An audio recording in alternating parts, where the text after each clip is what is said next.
నా పేరు కల్దిని మురళీకృష్ణరాజు అండి. మా కుటుంబ నేపథ్యంగా మా నాన్నగారు అయితే వ్యవసాయం చేసేవారని పూర్వం. తర్వాత రోజులను బట్టి 90స్లోకి వచ్చిన తర్వాత ఈ వ్యవసాయం సరిగ్గా పండక మన ఏరియా అంతా కూడా లో లెవెల్ ఏరియా. దాని గురించి ఏం చేశారంటే అప్పుడులో ఇంకా ఏమి తోచని పరిస్థితిలో అప్పుడు టైంలో టైగర్ వచ్చిందండి. టైగర్ రావటం వల్ల టైగర్ చేసేవారు. అప్పుడు ఎకరానికి 100 kg పట్టేవారు. చాలా బాగా వచ్చిందండి. ఆ రోజుల్లో చాలా హ్యాపీగా గడిచిపోయిందండి. తర్వాత కొన్ని రోజులకి అలాగా టైగర్ కల్చర్ పాడైపోయిందండి. దాని తర్వాత ఇంకా కొంచెం కొత్తగా చేయటానికి ఏంటి అని అవగాహనలోకి వచ్చి వాళ్ళ టైం అయిపోయిన తర్వాత మేము వచ్చామండి. మేము వచ్చిన తర్వాత నేను మామూలుగా 10th అయిపోయిన తర్వాత ఐటీఐ చదివానండి. ఐటీఐ అయిపోయిన తర్వాత నేను 5 years సింగపూర్లో వర్క్ చేశానండి. మెరైన్ షిప్ యార్డ్లో చేశాను. దాని తర్వాత 5 years అయిన తర్వాత వచ్చి మ్యారేజ్ అయిపోయిన తర్వాత ఇంకా ఏం చేద్దామని ఆలోచనలో ఉండగా కాంట్రాక్ట్లు చేస్తే బాగుంటుందని రియల్ ఎస్టేట్ కాంట్రాక్ట్లు అవి చేసాము. కాంట్రాక్ట్లు వీళ్ళు ఫార్మాలిటీస్ ఇవన్నీ మనకి నచ్చక ఆ ఫీల్డ్ నాకు నచ్చక వదిలేసి మళ్ళీ అదే రకంగా మా ఫాదర్ చేసి పాత పద్ధతులు నాకు ఆక్వాకల్చర్ అంటే చాలా ఇష్టం. చిన్నప్పటి నుంచి కూడా చేపలు పట్టడం, చేపలు సరదాగా ఆ టైపు ఫస్ట్ నుంచి పెరగటం వల్ల దాని మీద ఇష్టంతో ఈ కల్చర్కి వచ్చామండి. అంటే నేను ఇక్కడ 2007లో వచ్చానండి వెంప మా ఇంటికే. వచ్చేప్పుడు మాది 10 ఎకరాల పొలం ఉందండి. 10 ఎకరాల పొలంలో నేను ఫస్ట్ ఒక ఎకరం తీసుకుని 2007లో లేటెస్ట్గా అప్పుడే మన వనామీ కల్చర్ స్టార్ట్ అయిందండి. వనామీ కల్చర్ స్టార్ట్ అయినప్పుడు ఫస్ట్లో మాకు అవగాహన లేక 2-3 సార్లు ఫెయిల్యూర్ అయ్యామండి. తర్వాత మాకు అలా మోటివేషను ఇలా సిపి వాళ్ళు స్టార్ట్ చేశారని ఫస్ట్ మాది సిపి డెమో ఫామ్ కింద తీసుకున్నారు మమ్మల్ని. తీసుకుని ఒక ఎకరంలో మనం 3 లక్షల నెంబర్ వేసామండి. వనామీ 3 లక్షల నెంబర్ వేసండి కల్చర్ స్టార్ట్ చేసాం. కల్చర్ స్టార్ట్ చేస్తే ఫస్ట్లో మంచి సీడ్ వచ్చిందండి, బాగా వచ్చిందండి. అప్పుడులో వనామీ 2007 ఆ రేంజ్లో 260 రూపాయల రేట్ అండి, 30 కౌంట్. ఆ రోజుల్లో 30 కౌంట్ రేటు 4 రూపాయల రేట్లో ఒక ఎకరంలో నాకు 10 లక్షలు మిగిలిందండి. అప్పటి నుంచి ఇలాగా ఇది బాగుంది కదా అని చెప్పి ఎస్టాబ్లిష్ చేసి 10 ఎకరాల ట్యాంక్ని చిన్న పార్టీషన్ల కింద సిపి ఓల్డ్ టెక్నాలజీతో 2010, 12, 13 వరకు కూడా చిన్న ఎకరన్నర ట్యాంకులు చేసి కల్చర్ చేసామండి మోడల్గా. చేసిన తర్వాత దాని తర్వాత 13లో కూడా వైరస్ ఈ ప్రాబ్లమ్స్ ఇవన్నీ రెక్టిఫై రావడంతో ఏం చేసామంటే 2013 నుంచి మనం ఇలా కాకుండా ఒక చిన్న నర్సరీ పెట్టుకుని నర్సరీలో ఒక 30 days సీడ్ స్టాక్ చేసుకుని 30 days సీడ్ స్టాక్ చేసింది మళ్ళీ మెయిన్ కల్చర్ ట్యాంక్లో వేసండి. కల్చర్ ట్యాంక్లో మనం 60 daysలో కల్చర్ వస్తే మనకు తక్కువ రోజుల్లో మేనేజ్మెంట్ కాస్ట్ తక్కువ అవుతుందని ఖర్చుతోటి ఆ విధంగా వెళ్ళామండి. ఆ విధంగా ప్రస్తుతం ఇప్పుడు కూడా అదే విధంగా చేస్తున్నామండి. అలా చేయడం వల్ల మనకు మేనేజ్మెంట్ ఖర్చు తగ్గిందండి. మనం లాస్ అయ్యేది కూడా మనం సేవ్ అయ్యాం. ఏంటంటే ఏదైనా ప్రాబ్లం ఉన్నా 30 రోజుల్లో మనకు వనామీలో మీకు ఏమన్నా గ్రోత్ రాలేని రై ఉన్నా, ఈహెచ్పి ఉన్నా, ఏదన్నా వైరస్ అయ్యి ఉన్నా కూడా మనకు తెలిసి టెస్టులు అన్నీ చేసుకుని హెల్తీగా ఉంది పిల్ల, మనం మార్చుకోవడానికి అనువుగా ఉంది అని అనిపించినప్పుడు అన్ని టెస్టుల్లో మనకు సక్సెస్ అయిన తర్వాత మనం సీడు ఒక మెయిన్ ట్యాంక్లోకి మార్చుకోవటం వల్ల మన సీడు మనకి తక్కువ రోజుల్లో మనకు లాస్ లేకుండా మేము దాన్ని అధిగమించి ముందుకెళ్ళి కల్చర్ చేసి ఈరోజు సక్సెస్ అయ్యామండి.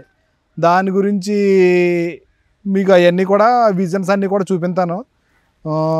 అవన్నీ మేము ఎలా చేసాం ఏంటి అని ప్రతి దాని గురించి కూడా. ఇప్పుడు ఏం చేస్తున్నామంటేనండి కొన్ని ట్యాంకుల్లో కూడా ఆ చిన్న ట్యాంకులే కాకుండా ఇలాంటి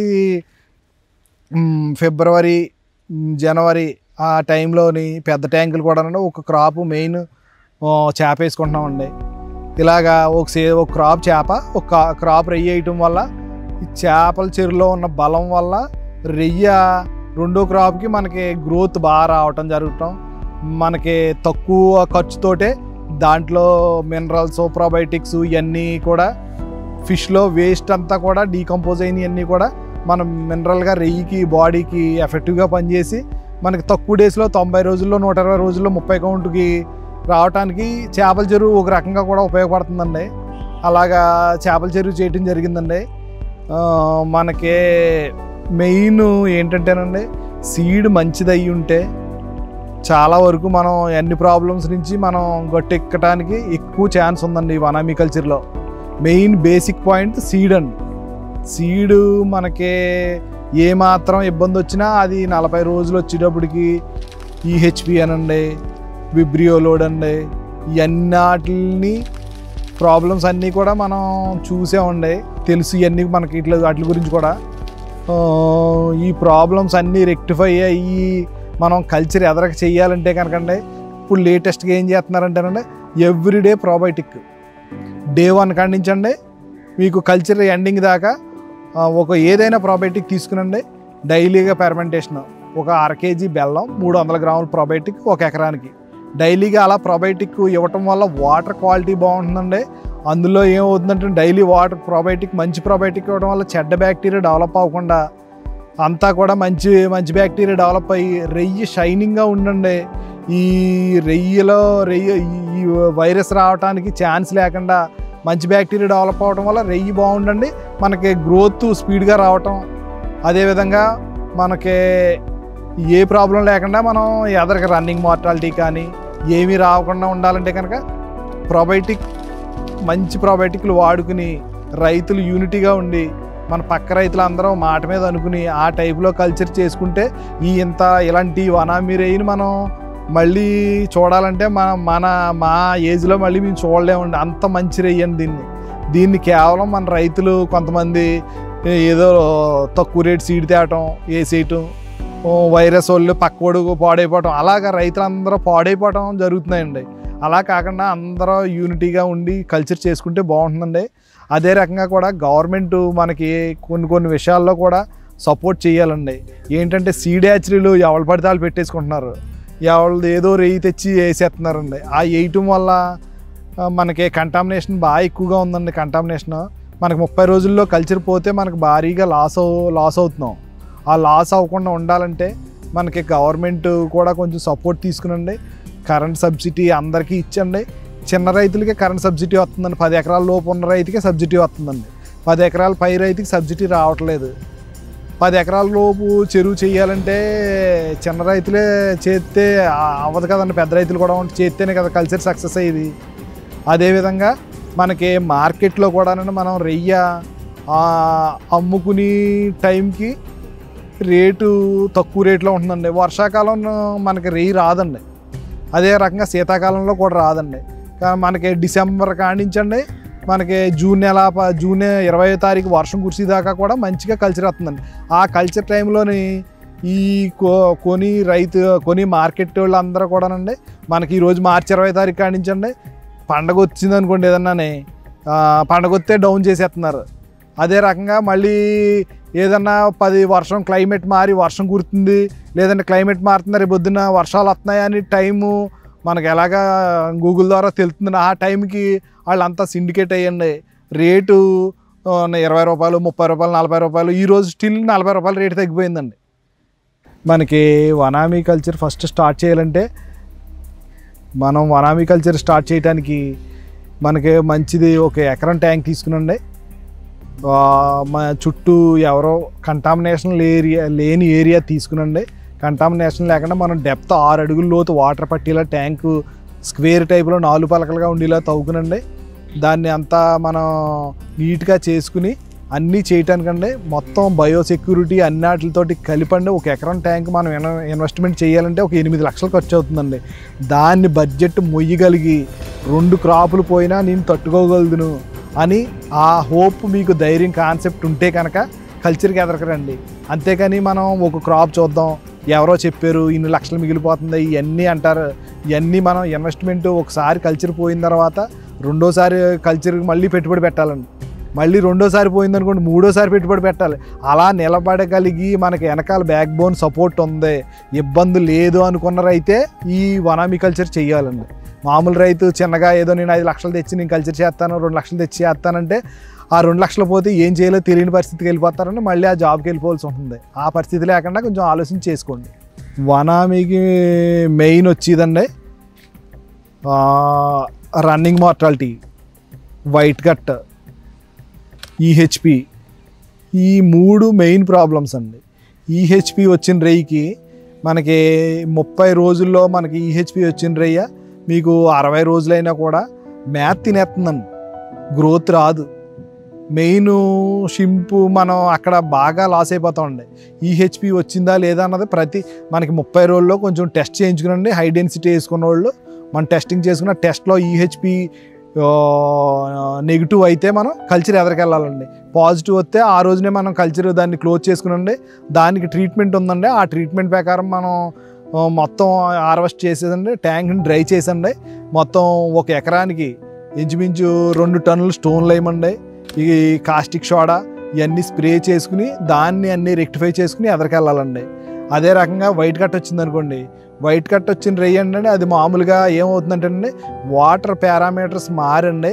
వాటర్లో ఉన్న ఈ ప్లాంటిన్ అంతా చచ్చిపోయండి, బాటంకి దిగిపోయండి. బాటం దిగిపోవటం వల్ల బాటంలో పేరుకున్న లేయర్ తినటం వల్ల గట్ ఇన్ఫెక్షన్ వస్తుందండి. గట్ ఇన్ఫెక్షన్ వచ్చి అది వైట్ కింద వచ్చండి. అది ఫికల్ మ్యాటర్ పైకి నీటి మీదకి తేలి దాని కొవ్వంతా కరిగించుకుని ఆ ఫికల్ మ్యాటర్ కింద అయిపోయింది. ఆ రెయ్య కొన్నాళ్ళకి డైరెక్ట్గా మనకి చచ్చిపోతుందండి. అది వైట్ కట్ అండి.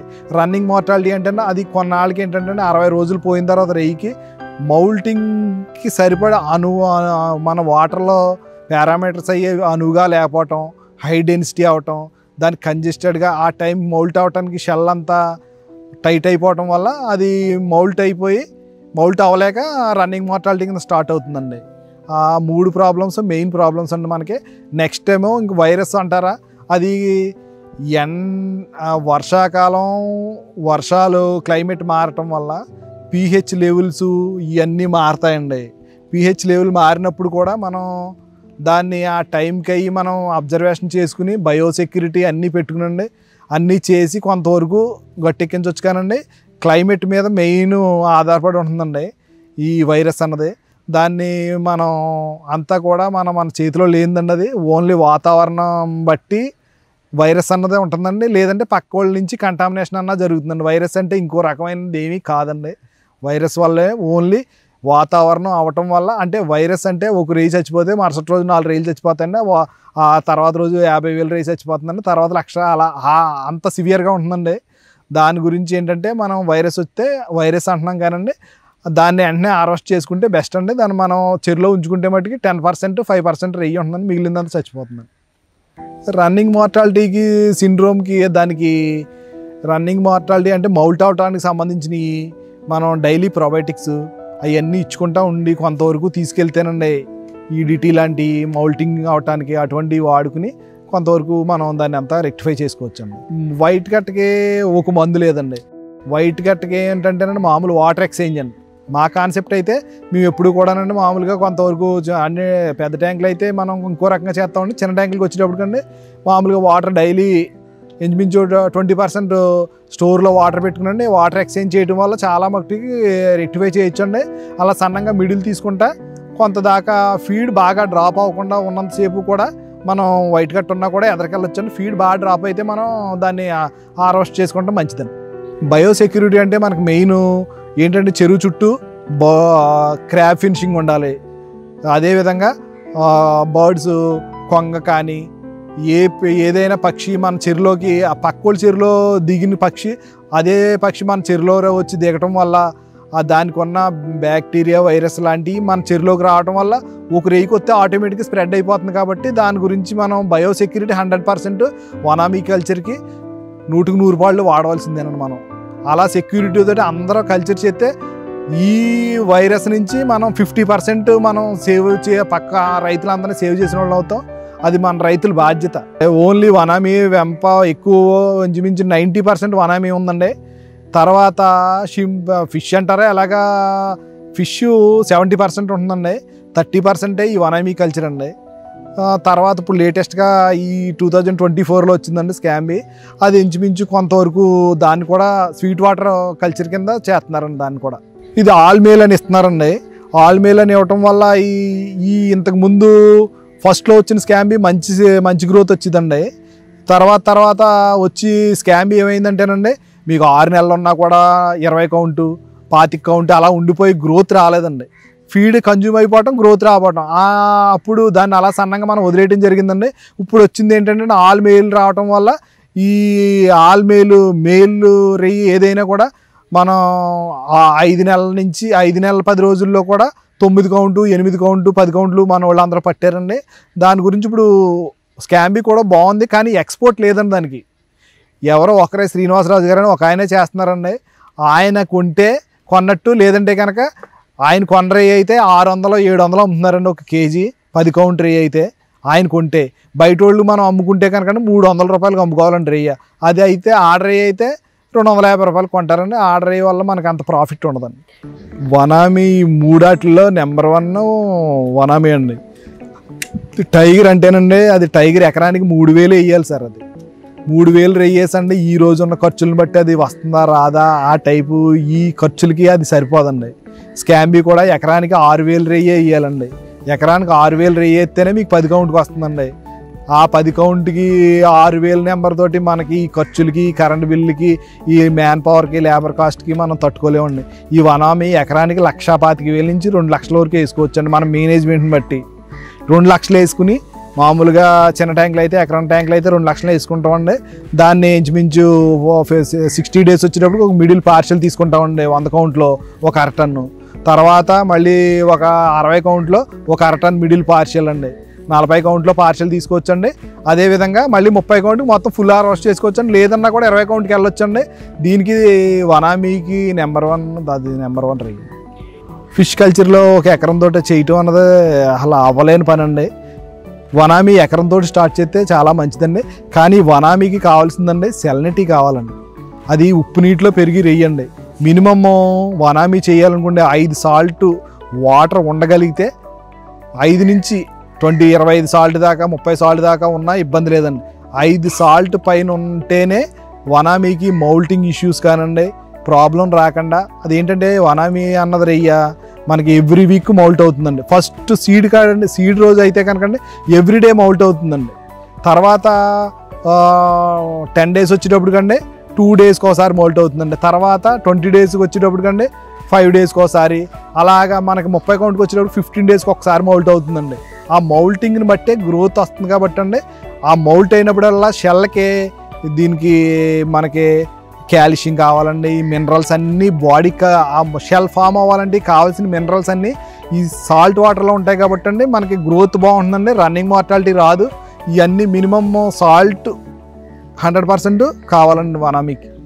అమావాస్య టైంలో అది మామూలు మీరు వాటర్ మార్చినా, కొత్త వాటర్ తోడినా, అదే రకంగా తీసినా, అది అష్టమి రోజున అమావాస్య రోజున అది గ్రోత్ రావాలంటే క్రాబ్ ఒకటి, మన షింప్ ఒకటి, స్నేక్స్ ఒకటి, ఎవ్రీ అమావాస్య మీకు తెలియదు ఏం లేదు మౌల్టింగ్ షెల్ అది వదిలి కొలిది గ్రోత్ పెరుగుతూ ఉంటుందండి. పీత కూడా సేమ్ అండి. పీత కూడా 15 డేస్కి ఒకసారి మౌల్ట్ అవుతుంది. మౌల్ట్ అయినప్పుడల్లా కొన్ని అన్లార్జ్ అవుతుంది, బాడీ పెరగటానికి అది ఉపయోగపడుతుందండి.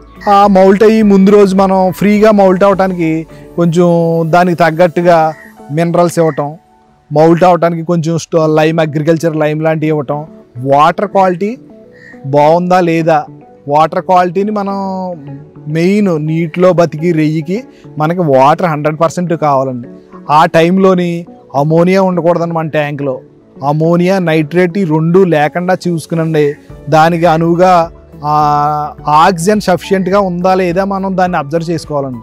ఆక్సిజన్ దానికి ఇంచుమించు మన ట్యాంక్లో 5 అబవ్ ఉంటే కనుక ఫ్రీగా మౌల్ట్ అవుతుందండి. 5 to 6 ఆ ఎన్వాల్వ్మెంట్ మన రైతు వారీగా మనం దాన్ని చూడగలిగితే దానికి మౌల్టింగ్ ఇష్యూస్ లేకుండా ఫ్రీగా మౌల్ట్ అయ్యి మంచి గ్రోత్ వచ్చి దానికి యాక్టివ్గా ఉండి మరుసటి రోజు పొద్దున్నే యాక్టివ్గా ఫుల్గా మేత తిని మనకు అదేవిధంగా గ్రోత్ బాగుంటుందండి. ఎవ్రీ 15 డేస్కి బాటమ్ మనకు మెయిన్ అండి. బాటమ్ బాగుంటే రెయ్యి బాగుంటుందండి. బాటంలో గ్యాస్ కానీ, ఈ నైట్రేట్ కానీ, అమోనియా కానీ ఏది ఉన్నా కూడా ఎవ్రీ 15 డేస్కి పిఎస్ అనండి, జీలెట్ అనండి, విధంగా మన దగ్గర డీకంపోజర్ అనండి, ఇలా మన దగ్గర అన్ని రకాలు చాలా రకాలు ఉన్నాయండి మార్కెట్లోని. మనం దానికి అనుగుణంగా మనం ప్రతి 15 డేస్కి ఒకసారి బాటమ్ కంపల్సరీ ఇస్తామండి. అదేవిధంగా ఎవ్రీ 20 డేస్కి కూడా బ్యాక్టీరియాలో లేకుండా శానిటైజర్ ఇస్తామండి.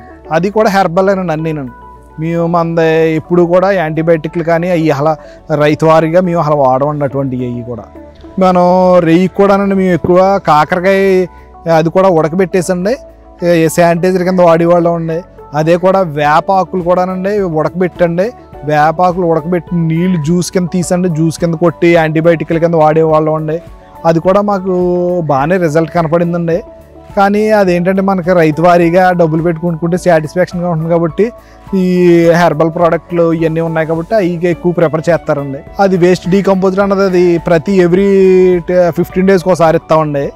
ఎవ్రీ 15 డేస్కి ఏంటంటే అందులో ఫెర్మెంటేషన్ డీకంపోజర్ అది ఒక ఎకరానికి 2 ఒక హెక్టార్కి ఒక బాటిల్ అండి. అదేవిధంగా 2 కేజీలు బెల్లం, దాని రెండాటిని ఫెర్మెంటేషన్ ఈస్ట్ వేసండి, కొంచెం ఫెర్మెంటేషన్ చేసి 8 రోజులు ఫెర్మెంటేషన్ చేసండి. అందులో 50% వాటర్ తీసండి, బాటమ్ మీద పడిలాగా మొత్తం వాటర్ ఏరియేషన్ లేని ఏరియాలో మధ్యలో అంతా కొడతా ఉండే. కొట్టడం వల్ల అది ఏమవుతుందంటే కింద బ్యాక్టీరియా అంతా ఈ రెయ్యేసిన ఫికల్ మ్యాటర్ని మంచి దాని కింద డైవర్ట్ చేసండి, మంచి బ్యాక్టీరియా డెవలప్ అవుతుందండి. దానివల్ల వాటర్ క్వాలిటీ బాగుంటుందండి, అమోనియా నైట్రేట్లు ఇవన్నీ రెక్టిఫై చేయడానికి కూడా ఉపయోగపడుతుందండి. అదేవిధంగా కూడా మేము డైలీగా కూడానండి ప్రొబయోటిక్ ఎకరానికి 300 గ్రాముల కాడికి నానబెట్టండి, 200 గ్రాములు 2 కేజీలు బెల్లం ఇచ్చండి, దాన్ని కూడా వాడతాం. అది కూడా చాలా బాగా మాకు పెర్ఫార్మెన్స్ బాగా చూపించిందండి. మేతల్లో కూడా కలిపి కూడా వాడతామండి. ఐఫీడ్ ఎప్పుడు కూడా మాకు 1.1 FCRలో 30 కౌంట్ 40 కౌంట్ మనం పట్టామండి. ఆ ఐఫీడ్ ఎప్పుడు కూడా మనకి 100 కౌంట్లో అయితే 0.8 0.9 FCR నుంచి ఎప్పుడు రాలేదండి. 20 ఎకరం ట్యాంక్ వేసామండి. మేము 5 క్రాపుల నుంచి ప్రతి ఎవ్రీ ఇయర్ మార్చే ఈ జనవరి క్రాప్ చేస్తున్నామండి. ఎవ్రీ క్రాప్ కూడా 100 కౌంట్ 0.8 0.9 నుంచి ఎప్పుడు వెళ్ళలేదండి. అదే రకంగా 40 కౌంట్కి వచ్చింది. 40 కౌంట్ అయితే కనుక 1.1 1.2లో మనం 3 పట్టుబడులు పట్టామండి. 1.2లో ఉందండి, FCR బారలేదు. మన ఈ వెస్ట్ గోదావరి ఈస్ట్ గోదావరి ఇవన్నీ మనం ఇంతలా కల్చర్ చేసి గవర్నమెంట్కి ఆదాయం ఇచ్చేలా మేము రైతులందరూ చేస్తున్నాం కాబట్టి అండి గవర్నమెంట్ కూడా మా అందరి మీద కొంచెం కేర్ తీసుకునండి. ఆ ల్యాబ్లు ఈ మందులు కాడ ఇవన్నిటిని కూడా కొంచెం సీరియస్గా తీసుకునండి. రేట్లు కాడ కూడా తీసుకుంటే మేము రైతులు బాగుంటామండి. ఈ కరెంటు బిల్లు ఇది 7 ఎకరాలు 10 ఎకరాల భూమి 10 ఎకరాల కంటే తక్కువగా ఉన్న భూమి రైతులకి ఈ ఆక్వా సబ్సిడీ ఉందండి. 10 ఎకరాలకి లోపు ఉంటే కనుకండి ₹1.5 సబ్సిడీ వస్తుందండి. లేదంటే కనుక 10 ఎకరాల కంటే పైన ఉన్న రైతు ఉంటే కనుకండి ₹3.5 సబ్సిడీ పడుతుందండి. కానీ కరెంటు విషయంలో చాలా ఇబ్బంది పడుతున్నామండి. ఎవ్రీ ఇయర్ కూడానండి మనకి ఏంటంటే ఓవర్లోడ్ అనండి ఇవన్నీ కూడా వేసేస్తున్నాను గవర్నమెంట్ కొంచెం మనకి ఇబ్బందిగానే ఉందండి. అది ఓవర్లోడ్ అన్నది ఏంటంటేనండి మనం సంవత్సరానికి మేము చేసేది కల్చర్ ఇంచుమించు 4 నెలలు చేస్తామండి. ఇంచుమించు ఒక 8 నెలల కల్చర్ చేయట్లేదండి. ఈ 8 నెలల పరిగణలోకి తీసుకోవట్లేదండి. మన మీటర్ రీడింగ్ ఏది హైయెస్ట్ బిల్ వస్తే ఆ హైయెస్ట్ బిల్ని తీసుకునండి మనకి ఓవర్లోడ్ రాసేస్తున్నారండి. ఇప్పుడు ఉన్నది 1,888 అన్న మీటర్, ఆ 1,888 మీద 1,25,000 ఈ సంవత్సరం మళ్ళీ అడిషనల్ లోడ్ కింద వేసారండి. రైతుకి అది ఇబ్బందే కదండి. ఈ వనామీ కల్చర్కి మనం అది సక్సెస్ అవ్వదండి. ఎందుకంటేనండి అది సోలార్ మనకి ఇది ఏరియేషన్ అన్నది నైట్ టైం మనకి బాగా మేజర్ పార్ట్ అండి. నైట్ సాయంత్రం 6 కాడి నుంచి పొద్దున్న 7 దాకా మనకి ఏరియేషన్ చాలా అవసరం అండి. ఆ సోలార్ వచ్చి పవర్ వల్ల మనం ఏరియేషన్ తిప్పడానికి అవ్వని పరిస్థితి అండి. దీనికి కష్టం సూట్ అవుతుంది. మేము ఇంచుమించు 3 సంవత్సరాల నుంచి వాడేవండి. ఆటో ఫీడర్ చాలా బాగుంటుందండి. అది 3 లక్షల రేయ్యకి స్ప్రెడ్ చేయగలిగిన కెపాసిటీ ఉంటుందండి అంతే. కానీ చిన్న ఫార్మ్స్కి అయితే కుదురుతుందండి అది. దాని మీద క్యాట్ వాక్ మీద వెళ్ళి ఎవ్రీ 1 అవర్కి చెక్ చేసుకునండి. ఆటో ఫీడర్లో జల్లిన మేత కింద చెక్ ట్రేలో మినిమం 5 గ్రాములు ఉండాలండి. ఆ 5 గ్రాములు కంటే ఎక్కువ ఉంటే ఆ మేత ఎక్కువ అవుతున్నట్లు లెక్క అండి. లేదంటే కనుక అండర్ ఫీడింగ్ అవుతున్నట్లు లెక్క. అది అబ్జర్వేషన్ చేసుకోగలిగేలా ఉండి టెక్నికల్గా ఉండి దగ్గరుండి చూసుకోగలిగితే ఆటో ఫీడర్ వల్ల వెళ్ళటం వల్ల 1 FCRలోనే మనం కౌంట్కి వెళ్ళొచ్చు. ఆటో ఫీడర్ అయితే 60,000 50,000 అవుతుందండి.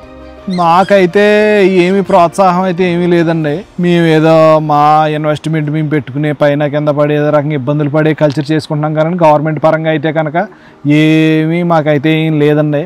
రెయ్యన్న అట్లీస్ట్ వీళ్ళు మార్కెట్లో మనం ఎప్పుడు ఒకే రేటుకి అమ్ముకునేలాగా ఏమన్నా చేయగలిగితే ఆ రకంగా అన్నా కూడా మేము రైతులందరూ కొంచెం గట్టెక్కుతామండి. ఇలాగ వాళ్ళు ఇష్టం వచ్చినట్టు రేట్లు పెంచుకుంటా తగ్గించుకుంటా రెయ్యి లేనప్పుడు రేటు పెంచుతున్నారండి, రెయ్యి ఉన్నప్పుడు ఏమో రెయ్యి కొనట్లేదు. అలాగా మేమేమో ఇది దాచుకోవటానికి లేదండి. ఇది అనుకున్నామంటే అరగంటలో మించి అది మనకి ప్రాబ్లం అని తెలిసిన తర్వాత మినిమం 10 అవర్స్లో మనం ట్యాంక్ ఖాళీ చేయకపోతే మనం అంతా జీరో అండి. దాని గురించి మన గవర్నమెంట్ కొంచెం కేర్ తీసుకునండి. కొంచెం బయట రేట్లు తగ్గకుండా ఒక రీజనబుల్ రేట్ పెట్టండి. వాళ్ళకి కొనుక్కునే ఛాన్స్ ఉందండి. కోల్డ్ స్టోరేజ్లో పెట్టుకునే అవకాశాలు ఉన్నాయండి. అన్నీ ఉన్నా కూడా మా రైతుల్ని ఇబ్బందికరంగా వాళ్ళంతా సిండికేట్ అయ్యి చేయటం వల్ల మేము ఇబ్బంది పడుతున్నామండి. రేపు పొద్దున్న ఎదర్ రోజుల్లో కూడా మే జూన్లో ఐస్ లేదు, ఐస్ టైట్ అంటున్నారండి. ఐస్ టైట్ అలాంటివన్నీ చెప్పి వాళ్ళు ఇష్టం వచ్చిన రేటుకి రెయిన్ కొనుక్కుంటున్నారండి. ఆ ఇబ్బంది లేకుండా గవర్నమెంట్ కొంచెం యాక్షన్ తీసుకుంటే మా రైతులందరూ బాగుంటామండి. అవగాహన ఉందండి. ఈ వరకు 2-3 మీటింగ్లకు వెళ్ళాం కానండి, అది వాళ్ళు ఏదో చెప్పారు మీటింగ్ విన్నాం వచ్చాం కానండి, మాకు ఏరేటర్లు కొన్నప్పుడు సబ్సిడీ కానండి అలా ఏ విధంగా కూడా మాకైతే ఎవరికే మా ఊరు కానివ్వండి మా చుట్టుపక్కల ఊరిలో కూడా ఎవరికి ఏమీ రాలేదండి. వాళ్ళు ఏ రేటుకి కొంటే ఆ రేటుకి అమ్ముకోవాల్సిన పరిస్థితి అండి. అంతే, వాళ్ళని ఇంకా పాయింట్ చేయడానికి లేదండి. వాళ్ళు ఏ రేట్ అంటే ఆ రేటుకి అమ్ముకోవాలండి. మనం దాన్ని దాచుకునేది కాదు కదండి. ధాన్యం అయితే ఎండబెట్టుకుని దాచుకుంటామండి. ఈ రొయ్యలు చేపలు ఐస్లో మనం ఊరికే గట్టు మీద వల్లోంచి తీసింది ఐస్లో పెడితేనే అది మందండి, లేదంటే మంద కాదు. అది అలా అడిగితే వాళ్ళు ఏమంటారంటే ఎక్స్పోర్ట్ లేదు మాకు, ఇప్పుడు కంటైనర్లు వెళ్ళలేదు, లేబర్ లేరు, దాని గురించి అలాగ వాళ్ళంతా సిండికేట్ అండి. సిండికేట్ వల్ల ఇబ్బంది అవుతుందండి. దళారులు ఎలా ఉంటుందంటేనండి, మామూలుగా ఓవరాల్గా మార్కెట్లో ఈరోజు సిపి, ఐఫీడ్, అవంతి, దేవి ఇలాగా కొన్ని ఫీడ్ కంపెనీలు ఉన్నాయండి. ఫీడ్ కంపెనీలు ఈ ఎవ్రీ మంత్ కూడానండి ఈ పలానా మార్చి మంత్లో ఇంత టన్నేజ్ వెళ్ళింది, ఇంత టన్నేజ్ మేత వెళ్తే అంత టన్నేజ్ రెయ్యి ఉందని వాళ్ళు ఎక్స్పెక్ట్ చేసండి.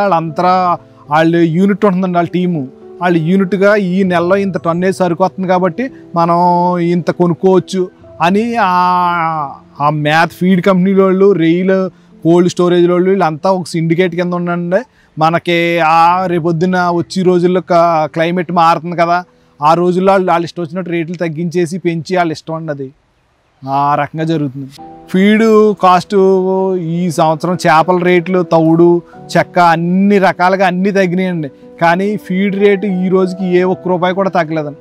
ఈ వరకు ఒక డిఓపి తౌడు 10 టన్నుల లారీ కొనాలంటే ఇంచుమించు 1,80,000లో కొన్నామండి అన్నీ కూడానండి. ఈ సంవత్సరం ₹1,00,000 వచ్చిందండి. వాళ్ళు వాడేది ఇంచుమించు 40% దాకా కూడా ఇవన్నీ వాడతారు కాబట్టి చెక్క, ఈ డిఓపి అన్నీ వాడతారు, కానీ ₹1 కూడా తగ్గలేదండి ఫీడ్ కంపెనీలు ఏవి కూడా. సీడ్ బాగుంటే ఈ వాతావరణం తట్టుకుంటానికైనా, మీరు మేత తక్కువ పెట్టిన ప్లాంటిన్ మీద అయినా ఎదుగుదలకే అన్ని రకాలుగా కూడా మీకు సీడ్ మంచిదైతేనే గ్రోత్ బాగుంటుందండి. అదే సీడ్ మంచిది కాకపోతే కనుకంటే 90 రోజుల్లో వచ్చి 30 కౌంట్కి వచ్చి కలిసి 180 రోజులకు వస్తుందండి. అలాగా రైతు పరంగా కూడా మనం అన్ని మంచి హ్యాచరీకి వెళ్ళి తెచ్చుకోవడం వల్ల ఈ రోజు ఆడు ఎవడో 22 పైసలకి సీడ్ ఎత్తున్నాడని చెప్పి ఈ చిన్న రైతులందరూ వెళ్ళి అక్కడికి వెళ్ళి కొనుక్కుంటారండి. దానివల్ల ఈ రోజులు పెరిగిపోవడం దీనికంటే ఎక్కువ లాస్ అయిపోతాడండి రైతు అన్నాడు. అది మనం తెలుసుకునండి. మంచి హ్యాచరీలు అంటే చాలా ఉన్నాయండి. సిపి ఉందండి, అదేవిధంగా మంచి పెద్ద గోల్డెన్ మెరైన్ ఉన్నాయండి, మన రాయల్ హ్యాచరీ ఉంది, ఇలా చాలా మంచి పెద్ద హ్యాచరీలు ఉన్నాయండి. అలా అన్ని టెస్ట్లో చేసుకునండి, మంచి నాణ్యమైన సీడ్ తెచ్చుకుని వేసుకునండి. మనంతా ఈ రైతులందరూ యూనిటీగా ఉండి జాగ్రత్తగా కల్చర్ చేసుకుంటే ఇది కొన్నాళ్ళు నడుపుతుందండి ఈ వనామీ కల్చర్. మనకి రెయ్యి అమ్ముకోవటానికి అది ఎక్స్పోర్ట్ అండి అంతానే. ఇక్కడ లోకల్లో మనం ఇలాగ వెళ్ళి భీమవరం పట్టుకెళ్ళి లేదంటే ఇలా హైదరాబాద్ పట్టుకెళ్ళి అమ్మినా మన దగ్గర రెయ్యి కొనరండి ఎవరోనే. ఇదేంటంటే అంతా కోల్డ్ స్టోరేజ్కి వెళ్ళండి, అంతా ప్రాసెసింగ్ జరగండి, హెడ్లెస్ అంతా చేసండి, దాన్ని కోల్డ్ స్టోరేజ్లో ప్యాక్ చేసండి, దాన్ని అంతా బయటకి ఎక్స్పోర్ట్ అయ్యేది కాబట్టి మనం చేసి పని కాదండి. అది మీడియం రైతు వారీగా చేసేది కాదండి. అది మార్కెట్లు కూడా మన ఇండియా కూడా అంతా మన రెయ్యిలు ప్రొడ్యూస్ అవుతున్నాయి కానండి కన్జ్యూమ్ అవ్వట్లేదండి. కన్జ్యూమ్ అవ్వాలంటే కూడానండి మనకి కొంచెం అందరికీ అవగాహన వచ్చేలాగా చికెను, మటను ఈ 2 మెయిన్ వాటి కింద తీసుకుంటున్నారు కానండి. చేప అయినా రెయ్యి అయినా బయట కంట్రీలు అన్నిటిలో కూడా ఫ్రాన్ బాగా ఎక్కువ ఎక్స్పోర్ట్ ఎందుకు అవుతుందండి, మంచి అన్నీ ఉన్నాయి కాబట్టి ఎక్స్పోర్ట్ అవుతుందండి. అదేవిధంగా కూడా మన గవర్నమెంట్ కూడా కొంచెం దాన్ని దృష్టిలో పెట్టుకునండి మన ఇండియాలో కూడా కన్జ్యూమ్ అయ్యేలా ఉంటే కనుకండి రైతులందరికీ కూడా మంచి రోజులు వస్తాయని ఆశిస్తున్నాను. అదేవిధంగా కూడా మార్కెట్లో కూడా కొన్ని ఊర్లో గవర్నమెంట్ షాపులు పెట్టండి, చేప రెయ్య కూడా లైవ్గా చేప ఇవ్వచ్చండి. మనం రెయ్యి కూడా మంచి తక్కువ రోజుల్లో ఉన్న నాణ్యం రెయ్యి ఇవ్వటం వల్ల కూడా ఫ్రెష్గా ఉన్నది తక్కువ రోజుల్లో కూడా మనం అందరికీ ఇవ్వచ్చండి. వాతావరణం మీద ఆధారపడి చేసి కల్చర్ అండి. వర్షాకాలం కల్చర్ మంచి సీడ్ పడి వాతావరణం సెట్ అయితే 90 రోజులకి 30 కౌంట్ పట్టుకోవచ్చండి. శీతాకాలం వచ్చేటప్పటికండి డే 1 నుంచి ఇంచుమించు 180 రోజులు కల్చర్ అండి 30 కౌంట్కి. అంటే కూల్లోని మన వనామీకి కావాల్సిందండి ఎప్పుడు టెంపరేచర్ 32 కావాలండి. ఆ 32 టెంపరేచర్ 30 నుంచి 32 టెంపరేచర్లో ఉన్నప్పుడు అది ఫీడ్ సఫిషియెంట్గా తిని గ్రోత్ బాగా వస్తుందండి. అలాగా ఏమవుతుందంటే మామూలుగా ఈ వర్షాకాలం వచ్చిందనుకోండి, ఈ వర్షం అప్పుడు దాకా ఎండకేస్తుందండి. అప్పుడు వర్షం కురిసేటప్పటికంటే పారామీటర్స్ మారిపోతాయండి. pH లెవెల్ 8.2 ఉన్నదే తగ్గిపోయినా ఇబ్బందే, అలా అని 8.6కి 8.7కి వెళ్ళిపోయినా ఆ పారామీటర్స్ మారిపోవటం వల్ల అది తట్టుకోలేని పరిస్థితిలో స్ట్రెస్కి వెళ్ళండి, బ్యాక్టీరియా లోడ్ అవన్నీ దాని మీద యాక్ట్ చేసండి, దానికి వైరస్ రావడానికి ఛాన్స్ ఉంటుంది. కాబట్టి మనం అలాంటి చాలా ఇబ్బందులు పడ్డామండి. 3 క్రాపులు పోయి ఒక క్రాప్ వచ్చి అలా జరుగుతున్నాయండి. కల్చర్లో కూడా చాలా ఇబ్బందిగా ఉందండి రొయ్యల రైతులు. ఇంకా మేము రెండో చేయడానికి మాకు ఆస్కారం లేదండి. మళ్ళీ ఇంటికి వెళ్ళి స్నానం చేసండి, మళ్ళీ ఫ్రెష్గా మరుసటి రోజు మళ్ళీ కొత్త సినిమా స్టార్ట్ చేసినట్టే స్టార్ట్ చేస్తా ఉండి అంతేనండి. కల్చర్ ఇంకా అంతకుమించి చేసేది లేదండి. ఏంటంటే మనకి అంతా ఈ షాపుల వాళ్ళు వీళ్ళు అంతా తెలుసున్న వాళ్ళు కాబట్టి అండి, ఒక పట్టుపోయినా రెండో పట్టు వచ్చినా డబ్బులు ఇచ్చేస్తారని నమ్మకంతో మనకు పెట్టుబడి పెట్టేవాళ్ళు ఉంటారు కాబట్టి అండి కొంతమంది. అలాగ కొంతమంది నడుపుతున్నారండి. ఇలాగ ఫిషింగ్ హార్బర్ల వల్ల మనకైతే ఇబ్బంది ఏమి ఉండదండి, దానివల్ల మనకు అంత ఉపయోగం కూడా ఉండదండి.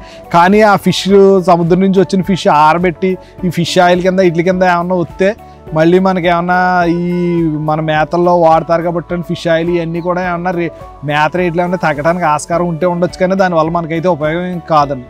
ప్రతి ఎవ్రీ ఇయర్ కూడా ఈ మార్చ్ క్రాప్కి మేము రెయ్యి వేసుకుంటాం. ఇప్పుడు దాకా రెయ్యి ఈ మార్చిలో ఈ సంవత్సరం మొత్తంలో మనకున్న హెచ్పి మీద ఏమాత్రం లోడ్ పెరిగినా ప్రతి ఎవ్రీ ఇయర్ వేసేస్తున్నారు. ఒక సంవత్సరం వేసారనుకోండి, ఏదో కడతాం, ఏదో అప్పు చేసో ఏదో చేసి, అలా కాకుండా ఎవ్రీ ఇయర్ కట్టండి అంటే కనుక అది మాకు చాలా ఇబ్బందిగా ఉందండి రైతు వారీగా. కరెంటు విషయంలో రొయ్యల రైతులందరికీ కూడా సబ్సిడీ ఇచ్చండి.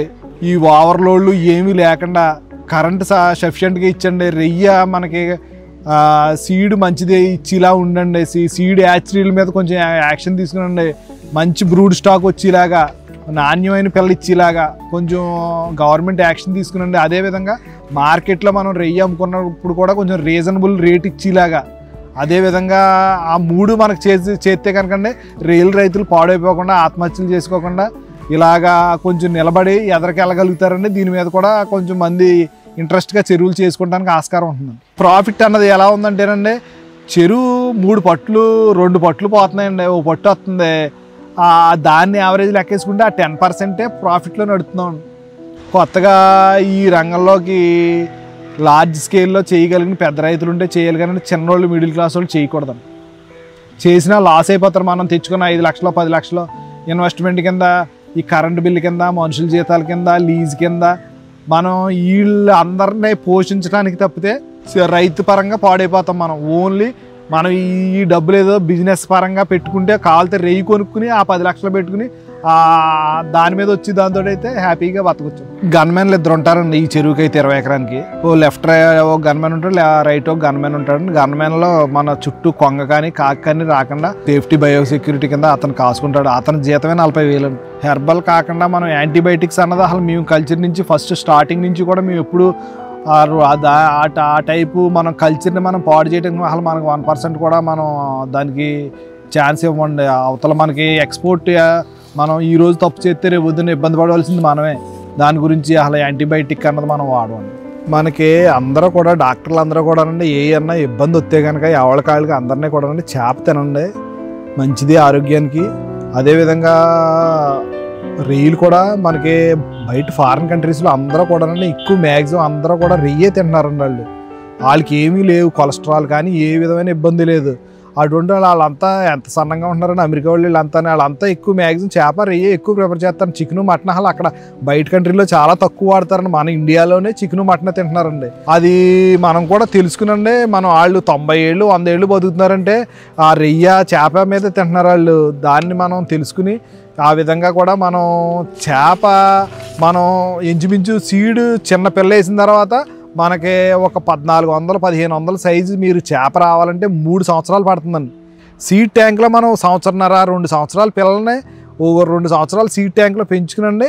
తర్వాత కల్చర్ ట్యాంక్లో ఒక 8 నెలలు పెంచి మీకు 28 నెలలకు చేప ఇచ్చామంటేనండి అది ఎంత స్ట్రాంగ్గా న్యాచురల్ ప్లాంట్ని తినండి. అది న్యాచురల్గా మీకు చేప పెరుగుతుందండి. అది కూడా మనం పెట్టింది కొంచెం తౌడు పెడతామండి. ఆ తౌడు కూడా మన రైస్లో ఉన్నది పై లేరు తీసి దాన్ని పెడతాం. ఆ తౌడే తింటుందండి చేప.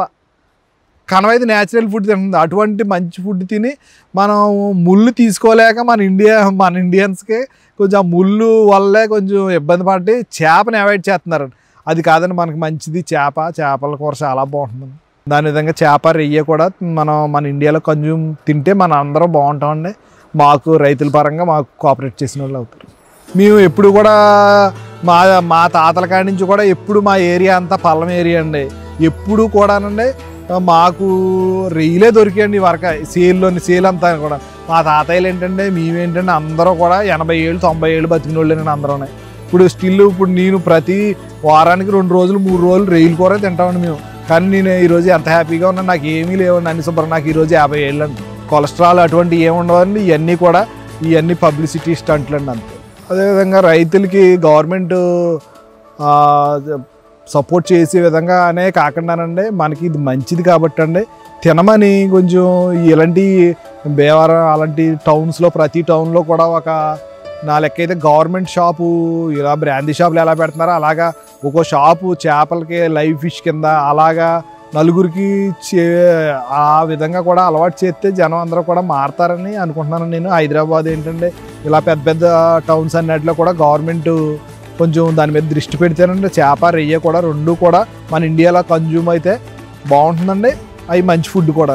శ్రీ.న్యూస్ ఈ ఛానల్ వారు ఈరోజు మా ఊరు వచ్చి ఇలా మమ్మల్ని ఏంటి మీ ఇబ్బంది అని తెలుసుకుని ప్రతి ఒక్క రైతు గురించి ఆలోచించి ఇలా ఇంతలాగా ప్రతి పాయింట్ ఏంటి అని అడిగి ఇలా చేసినందుకు మాకు చాలా సంతోషంగా ఉందండి. ఇలాగా మీరు మా రైతులందరూ బాగుండేలాగా ప్రతిదాన్ని మీరు ఇలా మీడియాలో చేయటం వల్ల చాలా సంతోషంగా ఉందండి. మీ అందరికీ నా హృదయపూర్వక ధన్యవాదాలు తెలియజేసుకుంటూ సెలవు తీసుకుంటాను.